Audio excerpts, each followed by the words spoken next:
The claim that the Teacher Service Commission still owes our teachers money under the 1997 agreement is also not true. At the time, teachers were awarded a pay rise of between 150 and 200%, to be paid in 5 phases.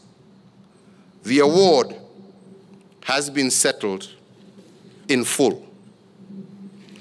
Indeed, a P1 teacher who earned a gross salary of $7,762 then, today earns a minimum of Kenya shillings 23,692, while the highest paid teacher, who took home then Kenya shillings 35,886, now today earns a minimum of Kenya shillings 140,089.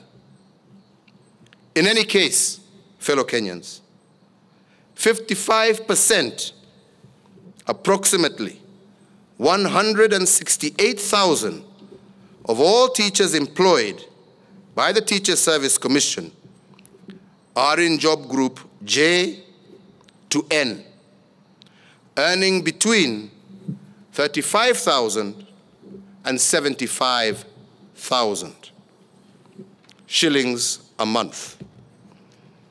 This, fellow Kenyans, is significantly higher than their counterparts in the private sector.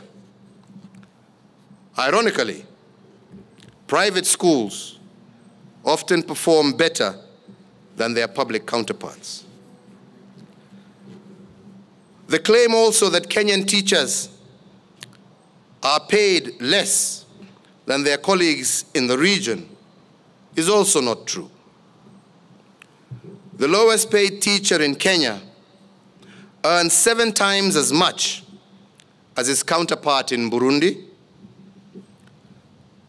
The lowest paid teacher in Uganda, for example, earns the equivalent of Kenya shillings 7,600, while the lowest paid teacher in Tanzania earns Kenya shillings 15,800, compared to the lowest paid Kenyan teacher who takes home over Kenya shillings 23,000.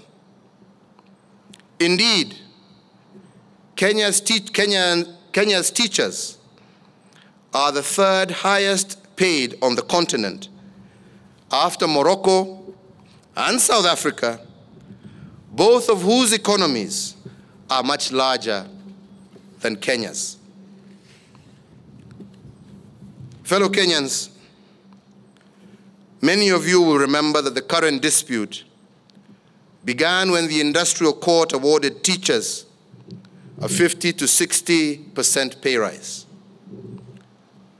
The Teacher Service Commission, as well as the Salaries and Review Commission, took the view that their constitutional mandate had been usurped. They appealed, and they will be heard on Tuesday, the 22nd of September, 2015.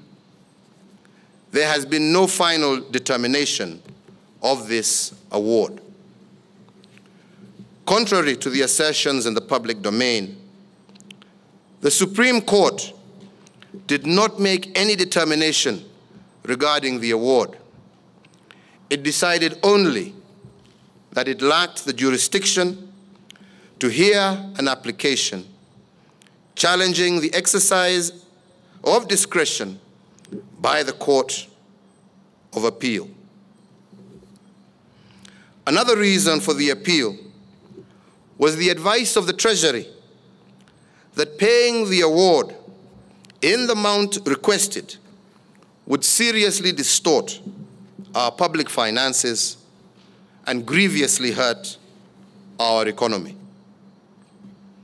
In this financial year, Kenya shillings 174 billion was set aside to pay teachers, up from Kenya shillings 139 billion the previous year.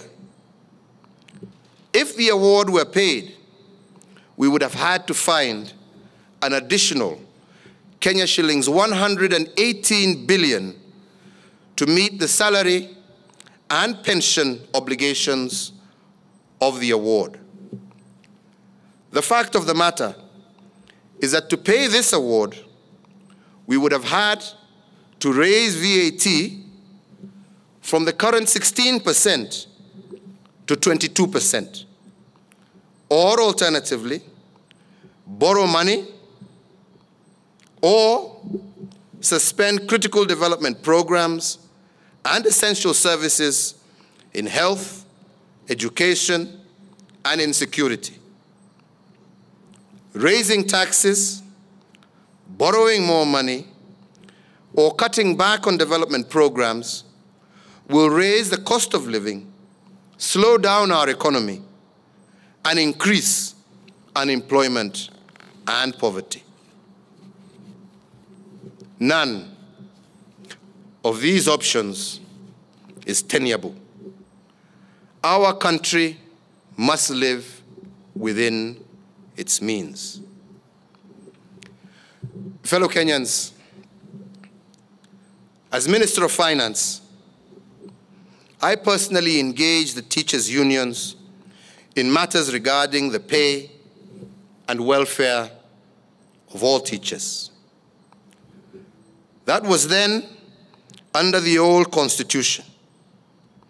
Now under our new constitutional dispensation, the TSC, in consultation with the SRC, has engaged unions as well as other key stakeholders in good faith in an attempt to settle this dispute amicably.